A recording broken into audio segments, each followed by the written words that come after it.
অনেক ব্যস্ততার মধ্যে আজকে একটু ফাঁকা হয়েছি, মানে কালকে আমাদের বাড়িতে পুজো ছিল, সত্যনারায়ণ পুজো ছিল। তো এই দেখো সব পরিষ্কার করে এই এখন আমি একটু স্নান করে একটু শুয়েছি। তো রান্নার মাসি খাবার আনছে। তো যাই হোক, আমি ভিডিওটা দুটো ট্যাগ করা ভিডিও আমার আর ট্যাগ করা সোনালির আর মমিতার দেখলাম, এমনকি কমিউনিটি পোস্টও আমি গিয়ে দেখলাম, যেহেতু আমাকে ট্যাগ করেছে। তো আমি ওসব ঢালাই করে দেখো বাবু, কথাবার্তা বলতে পারবো না। আমি ডিরেক্ট ওই কী নাম যেন, মামনি, হ্যাঁ মামনিকে বলবো, তুমি আমার থেকে এদিক ওদিক কিছু হবে বয়সে, হ্যাঁ। তো তোমাকে আমি ডিরেক্ট মামনিই বলছি, হ্যাঁ। এই হাতটা ভগবান কিসের জন্য দিয়েছে বলো তো? প্রত্যেক মাকে সন্তানের মাথায় আশীর্বাদ করার জন্য। এই মুখটা কিসের জন্য দিয়েছে বলো তো? এই মুখটা দিয়েছে ভগবান সন্তানকে ভালো পথে, সৎ বুদ্ধি, সৎ কামনা করার জন্য। এই চোখটা কিসের জন্য দিয়েছে বলো তো প্রত্যেক মাকে? আমার মনে হয় সমস্ত সন্তানকে কুনজর থেকে বাঁচিয়ে রাখার জন্য, হ্যাঁ।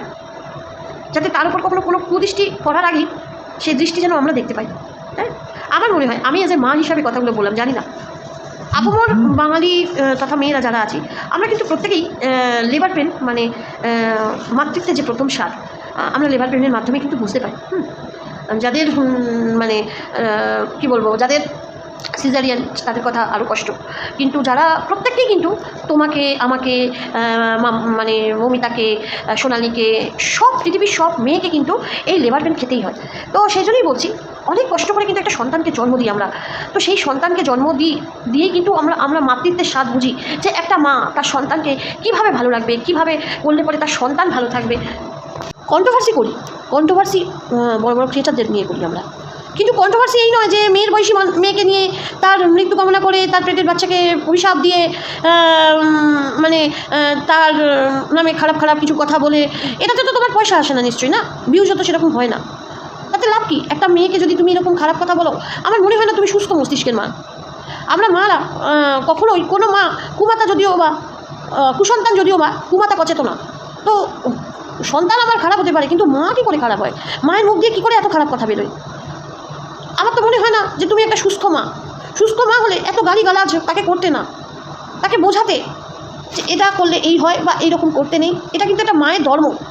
প্রত্যেক মা, সন্তান বিপদে যাবেই, কিন্তু মায়ের উচিত সন্তানকে ঠিক পথে নিয়ে আসা। এই নয় কি তাকে বলবো তোর পেটের বাচ্চাটাই মরে যাবে, তোর সংসারটা এই হয়ে যাবে, তুই এই ড্যাশ করে খাস, তোকে ড্যাশ করেই খেতে হবে, আরও এক্সেট্রা। এগুলো কি একটা করে সুস্থ মাই ভাই বলতে পারে? আমি তো কোনোদিনও বলতে পারবো না। চাহে আমার নামে হাজারো ভিডিও নামিয়ে দিক, আমি বলতে পারবো না। কেন বলো তো? আমার বলার আগে না এইখানটা বাঁধবে যে আমার ঘরেও কিন্তু সন্তান আছে। আমি কি করে আরেকজনকে বলি কথা? আমার সঙ্গে ক্রিয়েটার ভার্সেস ক্রিয়েটার যত খুশি হোক, আমি কিচ্ছু বলবো না, কিন্তু সন্তান তুলে কথা কোনো মা বলতে পারে না। সে যদি মানে কি বলবো, দেখবে রাস্তায় যারা ফুটপাতে শুয়ে থাকে না, অঝড় বৃষ্টি হচ্ছে, একটা প্লাস্টিক মাথায় করে কিন্তু তার সন্তানকে বাঁচাচ্ছে সে, যাতে তার বৃষ্টির ছাড়টাও তার গায়ে এসে না লাগে। আর তোমার বয়স এতটা হয়ে গেছে, তুমি এই বয়সে দাঁড়িয়ে তুমি একটা মেয়ের সমান মেয়েকে তুমি যা নয় তাই বলে কথা বলছো। এটা কোনো সুস্থ মায়ের কাম্য নয়। তুমি অসুস্থ, আমার মনে হয় ঝামনি তুমি অসুস্থ, তোমার চিকিৎসার প্রয়োজন। আর তোমার সঙ্গে যে সাই দিচ্ছে তার বয়সের তো কোনো গাছপাথর নেই, হ্যাঁ। দুনিয়ায় সবাই খারাপ, সবাই চরিত্রহীন, উনি একমাত্র ভালো, ওনার চাইতে ভালো কেউ হতেই পারে না।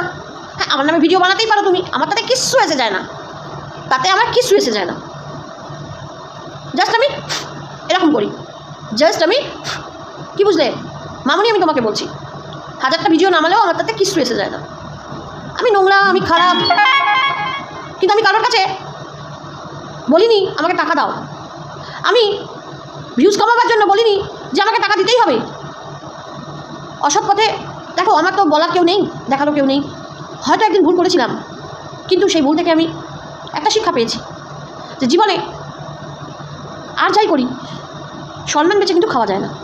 আর আমি যেগুলো করছি সেগুলো আমি জেনে বুঝে করছি, একদম সুস্থ মস্তিষ্কে করছি। তোমাকে আমি আজকে বলছি মামনি, এটা কিন্তু শুধু তোমাকে বলছি, সুস্থ মস্তিষ্কে করি আমি, জাস্ট একটু ফ্ল্যাট করা, আর কিচ্ছু নয়। আমার কাছে ওই 2000, 5000, 10,000 জাস্ট ধরবো আর উড়িয়ে ফেলবো। কী করবো? ধরবো আর উড়িয়ে ফেলবো। ইউটিউব আমাকে বুঝতে পারবে না, এটা চ্যালেঞ্জ নিয়ে বললাম। তো আমি যেটা করি নিজের সজ্ঞানেই করি, এটা অনেকেই বুঝে গেছে, যার জন্য অন্তত আমাকে নিয়ে আর কোনো কথা কেউ বলে না।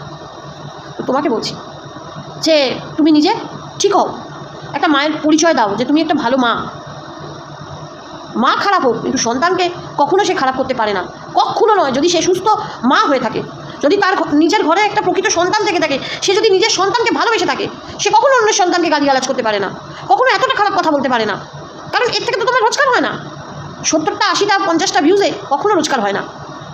তো চলো এইটুকুই বলবো, তোমার সুস্থতা কামনা করি, তোমার যাতে তোমার মাথায় যে পোকাগুলো নড়ছে সেই পোকাগুলো যেন মানে উড়ে যায়, ঠিক আছে?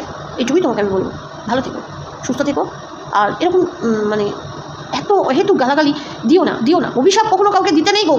অভিশাপ আজকে তুমি দিচ্ছ, হ্যাঁ অভিশাপ তুমি দেবে, কিন্তু তুমি একবার চিন্তা করছো না তুমি যাকে অভিশাপ দিচ্ছ তার কতটা কষ্ট হচ্ছে, তোমার এই কথাগুলো শুনে তারও চোখের জল পড়ছে। এটা কি তোমার কাম্য বলো? এটা কি তোমার কাম্য? একটা মা হয়ে কখনো এই কামনা করতে পারে?